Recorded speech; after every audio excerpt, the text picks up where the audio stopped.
We're going to our Abuja studios to join Mr. Sonny Awonuga. Of course, in our Abuja studios, we have Deputy Inspector General of Police, the retired Deputy Inspector General of Police, Dan Azumi.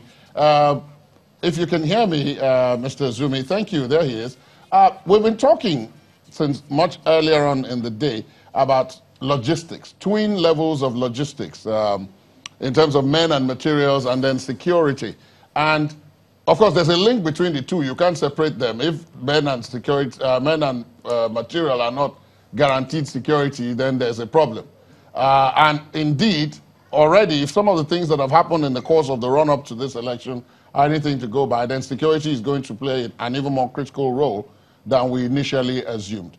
My first question to you, to kick off what I hope will be the floodgate, will be that from everything you said, the last time you appeared, that was on Prime Politics, which is a sister program of this one. You said that you didn't think that we would have security challenges, or that we wouldn't have those that would be of such magnitude that would have negative impact this way. Do you still hold on to that view in spite of what has happened, particularly, for example, today in Kaduna?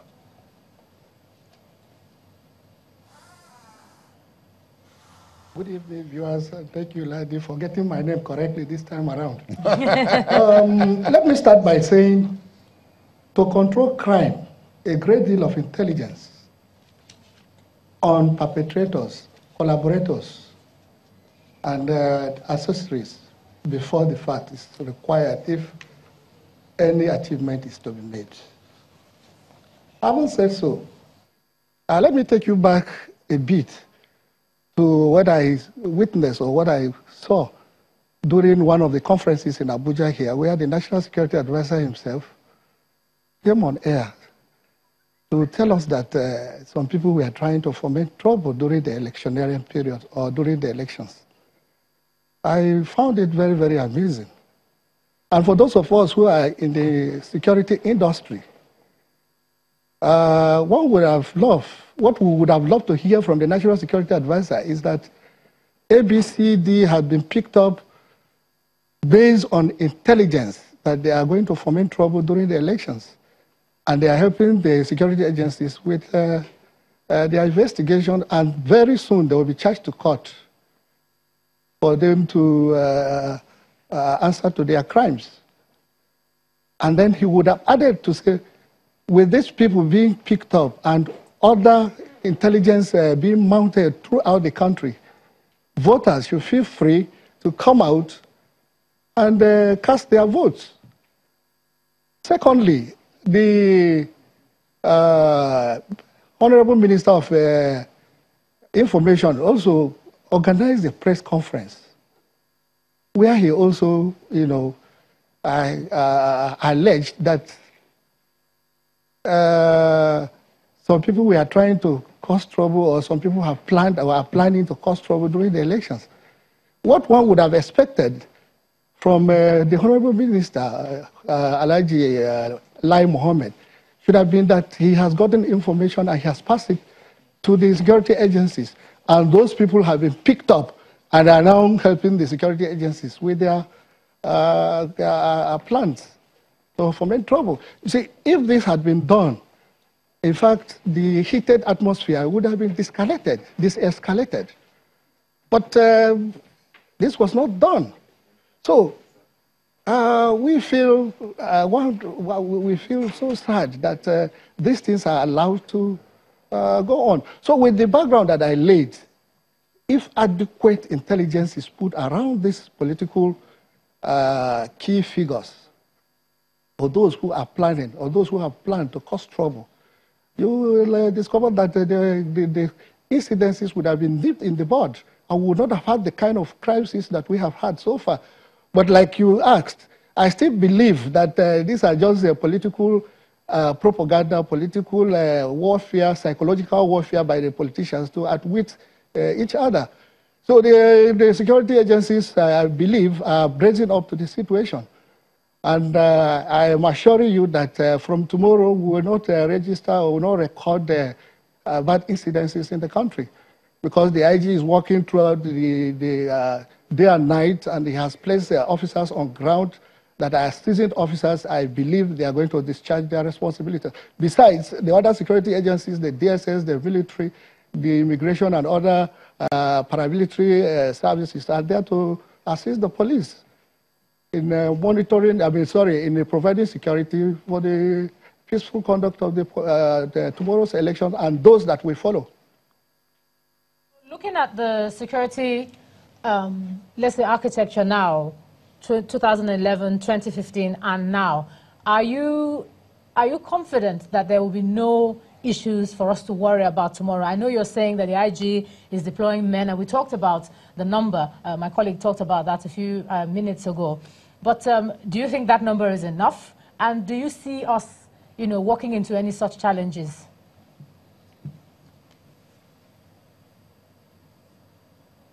I think the number is quite adequate. More so that if you remember, there are some states that are not having gubernatorial elections. So those states are going to, where the IG is mopping security, policemen from those states. I think about 5 states, Edo, Ondo, Ekiti, I think Oshu, and Anambra. So a good number of policemen are going to be mopped from these states to those areas that have been identified as flash point areas. And I think one of the civil society organizations observed that the number of policemen will be intimidating. They are not there to intimidate voters. Instead, they are there to make sure that voters go about voting without being molested or hindered. And like I said last time, we had rings during elections at the polling points. You have the inner rings and then you have the outer rings. The policemen posted on the inner rings don't carry arms, so they will not intimidate any voter. Those outside the outer ring, they are the policemen that are armed on those particular polling points or areas that have been identified as flash points. And those are the areas that you have armed men. It is not everywhere that policemen are posted that will be carrying arms. And like people also are afraid of the soldiers. The soldiers will just be there at the periphery to ensure that nobody is moving with arms or with anything incriminating.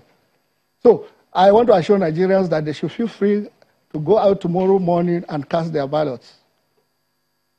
All right, thank you very much, DIG. Your optimism is infectious. When one listens to you, one gets the impression that, we can actually look forward to a fairly hitch-free exercise tomorrow. We'll take a break at this point. When we come back, I'll introduce our other guest and then get his view on what it is that is going on and what we can expect tomorrow. Please stay on with us.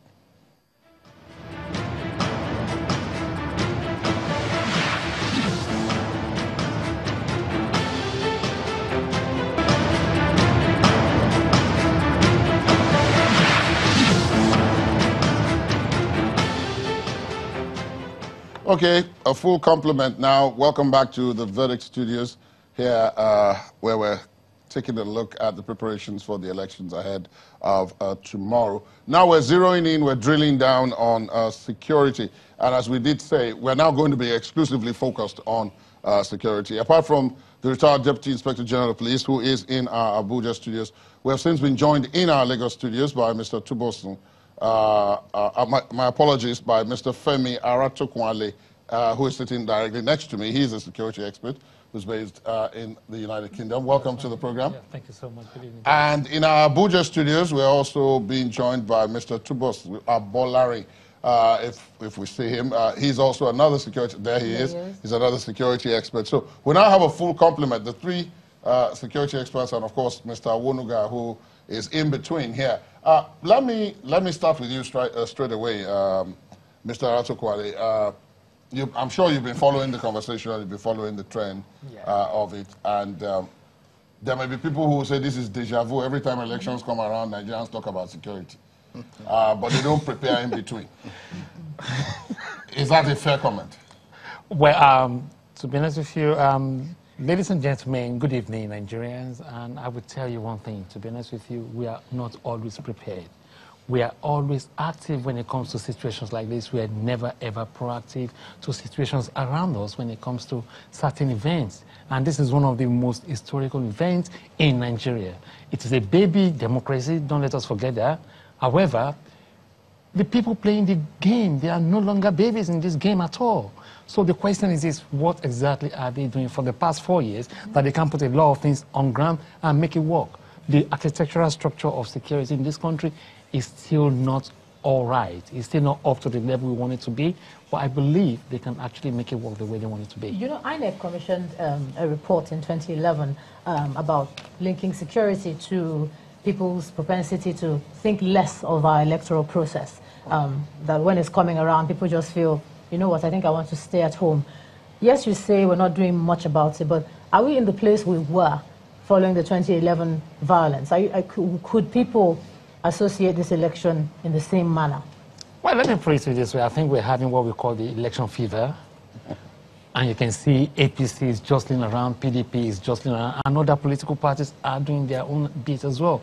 But the question is this: do we have the number of securities we want to have in our polling stations around uptight, all right there right now? Because now we should be having at least not only 24-hour security surveillance, we should be having more than 24-hour security surveillance so that the incidents that happened in the past should not repeat itself again. But people will say we're not at war. That seems to be what it is not a matter of being at war. It is a matter of being proactive so that we will not repeat things to happen again. But again, being at war, not being at war, the whole world is looking at us. But right now, is it about the, when you say the apparatus or the structure, that you said the structure is not in place? The structure is not in place. Is it about the institutions or the people here? It is not the people, it is now the institution that we need to query. And when we query the institution, we now bring out the heads. Who are those governing this institution? How well do they even know about the... Let me give you a typical example: security crowd control. We can tell exactly what happened in Kaduna, we can tell exactly what happened in other states, let alone Lagos State, during the APC rally. The stronghold of APC in Nigeria. You can see the way killings and stabbing were actually going on. The question is this: what happens during the course of people coming into a certain venue? Were they actually checked or not? Do we have the number of security in place? What are the numbers we're actually expecting? Well, at this point, I think maybe it just needs to be said that because all reference to all parties stopped 24 hours ago, so Mr. Azokali, maybe you need to watch that so that you don't mention any parties. I'm not really mentioning parties. No, you've mentioned one party twice already. Well, okay, let me come down to the issue of P. Okay, hold on. No, you seem to get it wrong. Right. What What we're saying is that no